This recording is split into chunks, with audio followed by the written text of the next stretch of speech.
Fala pessoal, beleza? Quem fala é o Matheus, começando mais um Fala de Óleo, onde eu trago as notícias para vocês aqui no YouTube de uma forma mais aprofundada, tanto a notícia quanto a minha opinião. Vamos lá? Deixei algumas coisas escritas para vocês, como sempre, e já vou começar com a primeira notícia. Lucas completou 200 jogos pelo Tricolor contra o Mirassol. Nesse período, Lucas fez 53 gols, 34 assistências e ganhou 3 títulos, sendo da Sul-Americana de 2012, antes da sua partida para a Europa, e na sua volta à Copa do Brasil de 2023 e a Supercopa Rei em 2024, em cima do Palmeiras. Bom, vocês sabem que eu já tinha falado, o Lucas é o nosso atleta principal, é o nosso ídolo, querendo ou não. A gente tem vários ídolos, mas ele é meio de Cotia, ele remete a gente a uma época onde a gente estava sendo imbatível ainda, tinha Rogério Ceni, a gente tinha vários times imbatíveis e infelizmente coincidiu dele ter ido embora e a gente ter perdido um pouco essa mágica. É claro que, na minha opinião, a gente também teve times bons. A gente teve o time de 2016, por exemplo, que contava com Kaká e com Ganso. Mas eu acho que depois da aposentadoria de Rogério Ceni, em 2015, a gente perdeu um pouco esse brilhantismo no nosso time. Graças a Deus, a gente recuperou e está indo com tudo agora. E coincidiu bem de recuperar na volta do nosso principal atleta, do Made in Cotia, Lucas. Então, eu acho que ele tem que viver muitos anos ainda pelo Tricolor. Acho que ele tem muita lenha para queimar ainda. E tem muitos gols, assistências e títulos para conquistar. Agora, vamos para a próxima informação. Pessoal, o Calera encerrou o jejum de gols que estava vivendo. Estava desde a partida contra o Botafogo na semifinal da Libertadores, ou seja, desde o ano passado, se eu não me engano, em outubro. Ele estava 133 dias sem marcar. Nesse período foram 12 jogos. A gente sabe que o Caleri, mesmo sem marcar, ele é brigador, ele tem as assistências dele, ele tem a qualidade técnica, ele tem a briga novamente, como eu falei. Ele é importante, muito mais além dos gols deles. Mas a gente sabe também que o Caleri é fundamental, porque quando o Caleri tá bom, tá fazendo gols, a gente ganha títulos. Isso já foi demonstrado, por exemplo, na nossa Copa do Brasil.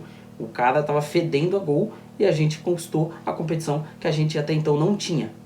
Agora vamos para outra notícia que eu separei para vocês. São Paulo em jogos oficiais em 2025. São 4 vitórias, 1 empate e 1 derrota. A gente tomou 7 gols e marcou 11 gols. Bom, o Zubeldia já disse que ele vai usar o Paulista de laboratório, que ele está testando algumas coisas, tá pegando o ritmo de jogo. Eu acho que ele está certo, a gente também não pode demitir o cara por uma derrota, um empate, um vacilo ou outro, ainda mais no Paulistão, que tem a sua expectativa e tem a sua importância, mas a gente também tem que pesar que ele quer brigar por tudo e também a gente não tem outro técnico à altura de São Paulo atualmente no mercado. A gente vai demitir o cara para trazer quem? A gente não tem um nome hoje que você queira trazer. A gente vai voltar com o Fernando Diniz? Não tenho nada contra o Diniz, mas eu acho que se for para trazer o Diniz, eu manteria o Zubeldia, que para mim sente o jogo muito mais do que o Diniz e muito mais que outros técnicos que eu já vi passar pelo São Paulo recentemente. A última pessoa, para vocês terem ideia, na minha opinião, que sentia tanto o jogo quanto o Zubeldia sente, é o Muricy. Obviamente que de outro jeito, mas o Muricy sentiu o jogo tanto quanto o Zubeldia. O Zubeldia é mais maluco, vai pra dentro, mas também diferença de idade também, né? O joelhinho do Zubeldia muito mais novo que o joelho do Muricy na época. Então a gente tem essa diferenciação de idade que também deixa o Zubeldia ser um pouco mais maluco nesse quesito. Bom, vamos para a próxima informação. O quarteto ofensivo, nosso quarteto formado por Lucas, Oscar, Caleri e Luciano, já fizeram 11 participações em gols, sendo 7 gols e 5 assistências em 4 jogos. Separei aqui para vocês a tabela de gols e assistências que cada um fez. Oscar, ele vem sendo o destaque do quarteto. Obviamente, a gente tem o Luciano como 10, mas a gente sabe que o nosso 10, o nosso referência do meio campo é o Oscar, então eu acho que ele está cumprindo o papel dele. O Oscar tem 2 gols e 2 assistências. Já o Lucas, como a gente falou, referência, ídolo, voltou, ganhou títulos, também está cumprindo o papel dele, tem 3 gols na atual temporada. Luciano, que não deixa passar, sempre é artilheiro pelo Tricolor, sempre é destaque, tem 1 gol e 1 assistência. E Caleri, que está retomando os gols, tem 1 gol agora e 2 assistências pelo Tricolor, isso tudo em 4 jogos. O São Paulo enfrentou alguns times bons, alguns times medianos, alguns times ruins, mas o que importa no final das contas é esse dia após dia, esse jogo após jogo que o São Paulo está tendo.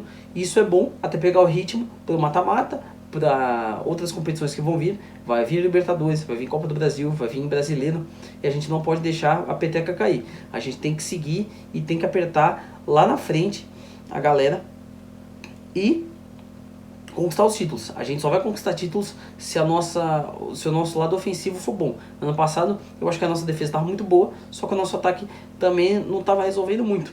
Aí o que aconteceu? O ataque parou de resolver um pouco para se preocupar com a defesa. A defesa começou a tentar auxiliar o ataque e a gente acabou perdendo a defesa, e aí deu tudo degringolado. A gente teve lesões, a gente teve uma série de questões que não levou a gente a título. A gente acho que já aprendeu com os erros do passado, eu acredito, e a gente não vai voltar a os repetir. Bom, voltando na notícia anterior, que eu esqueci de falar para vocês que eu também tinha separado.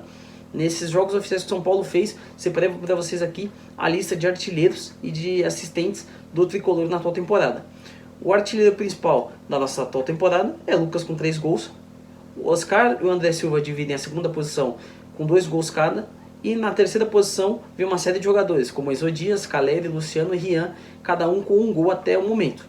Nas assistências, a gente tem Caleri e Oscar dividindo a primeira posição. Enzo Dias, Alisson, Igor Vinícius, Luciano Bobadilla e Eric estão dividindo a segunda posição com uma assistência cada até ao atual momento da temporada. Bom, a gente espera que esses nomes, os principais pelo menos, se destaquem mais. Mas é sempre bom o time inteiro estar participando de assistências e gols, porque isso demonstra a qualidade que o nosso elenco tem. Eu sou muito receoso a isso. Eu acho que o nosso banco não tem tanta qualidade quanto deveria. Acho que a gente tem um risco aí de, quando chegar no mata-mata, a gente precisar de um banco e não ter. Teve algumas negociações que o São Paulo fez, e nem digo da base, o William Gomes, por exemplo, que saiu, e Morena. Digo antes mesmo, Michel Araújo, que pra mim era um reserva muito bom. A gente tinha Nestor, que brigava por titularidade e saiu pro Bahia. A gente, se voltar um tempo, a gente tem o Gabi Neves, que eu gostava muito e também saiu. Então a gente tem uma série de negociações que eu não gostei. Acho que o São Paulo decaiu de qualidade técnica no seu banco de reservas. Tanto que a gente vê, quando os titulares saem, que o nível técnico do São Paulo decai. Mas a gente tem que ter paciência, talvez chegue mais gente. Chegou o Cedric, chegou o Wendel, então vamos ter paciência. O São Paulo vai fazer a recomposição. Talvez chegue um Casimiro, vai chegar o Thiago Mendes. O São Paulo tem que sonhar e ver as oportunidades de mercado que surgirem. O Casares e Belmonte vão ter que ter trabalho caso o São Paulo queira conquistar títulos na atual temporada, visto que os rivais se reforçaram muito bem. Depender do Palmeiras, que contratou, acredito, mal. Na única contratação que o Palmeiras teve, ele não foi bem sucedido porque o cara é lesionado, mas o Corinthians se reforçou bem. O Santos trouxe o Neymar. O Palmeiras reforçou minimamente bem, mas a principal carência do Palmeiras ele não conseguiu preencher, pelo menos não na atual fase do campeonato. Mas aí é um problema para eles, não é um problema nosso. O São Paulo tem que estar focado no que é dele e tem que ficar de olho sempre no mercado. Pessoal, vamos passar para a próxima notícia. Lucas Silvestre esteve na CT da Barra Funda. A gente sabe que ele é o filho do Dorival, auxiliar do Dorival, campeão da Copa do Brasil de 2023 pelo São Paulo e atualmente auxiliar do Dorival na seleção brasileira.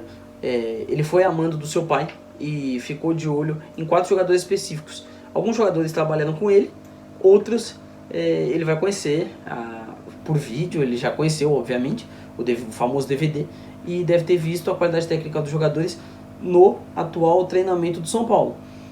São eles: Oscar, Alisson, Pablo Maia e Wendel. Wendel e Oscar são novos conhecidos, tanto pelo São Paulo quanto pelo auxiliar da seleção brasileira. E também temos Pablo Maia e Alisson, que foi a dupla meio campista que ganhou a Copa do Brasil pra gente e pra eles também. Então eu acho que esses 4 jogadores podem ir para as eliminatórias amistosas esse ano, que são bons para ele, para o São Paulo, de certa maneira, por uma questão de visualização da marca, visualização de atletas do São Paulo e numas futuras negociações que a gente pode ter. Mas na questão que eu volto a falar, que a gente não tem um banco à altura, a gente pode perder jogos na ausência desses jogadores. Alguns jogadores, claro, vão suprir a necessidade, por exemplo, como o Enzo Dias, mas ele também pode ser convocado pela Argentina.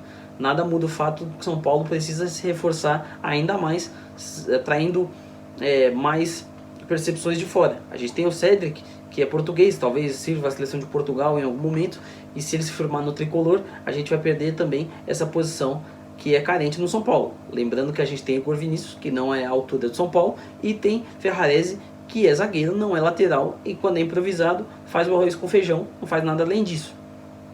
Bom, vamos para a próxima notícia. Luan, ele causou uma certa preocupação nos torcedores de São Paulo, diretoria e staff, após publicar uma foto vestindo a camisa de São Paulo em preto e branco. Logo após, ele iniciou uma live no Instagram chorando ao fundo, ao que tudo indica é o jogador. Porém, entretanto, todavia, ele iniciou os treinamentos normais, foi como se nada tivesse acontecido e segue trabalhando. Eu acho que, por ser uma cria de Cotia, por ter ganho o título com a gente, por ter sido emprestado e por não estar vivendo uma boa fase, o São Paulo tem que abraçar eles, os psicólogos do São Paulo, diretoria, até o próprio Zubeldia, se possível, tem que abraçar o jogador para a gente não perder um jogador por bobeira. Digo assim, por bobeira no caso de não ter um acolhimento, dele não se sentir em casa, sendo que ele passou a maior parte do tempo em Cotia, então a casa dele é o São Paulo, ele se sente em casa em São Paulo. Então a gente tem que se preocupar com o jogador, até porque ele é um ativo do clube, e caso aconteça alguma coisa com ele, a gente vai acabar perdendo também um ativo do clube. Bom, para finalizar, duas informações importantes. O Wendel e o Cedric bidaram e já estão disponíveis para subir o dia. Bom, eu acredito que a gente tem que colocar pelo menos o Cedric Soares o quanto antes, e o Wendel vai esperar um pouquinho, porque o Enzo Dias não vai vender barato essa posição. Pessoal, esse foi o Falar de Hora de hoje, com as notícias. Trouxe algumas notícias boas, outras ruins, outras medianas. Espero que vocês tenham gostado. Comentem aqui embaixo, compartilhem, marca se gostou, se não gostou, e me digam o que eu posso mudar e o que vocês gostaram do vídeo de hoje. Valeu!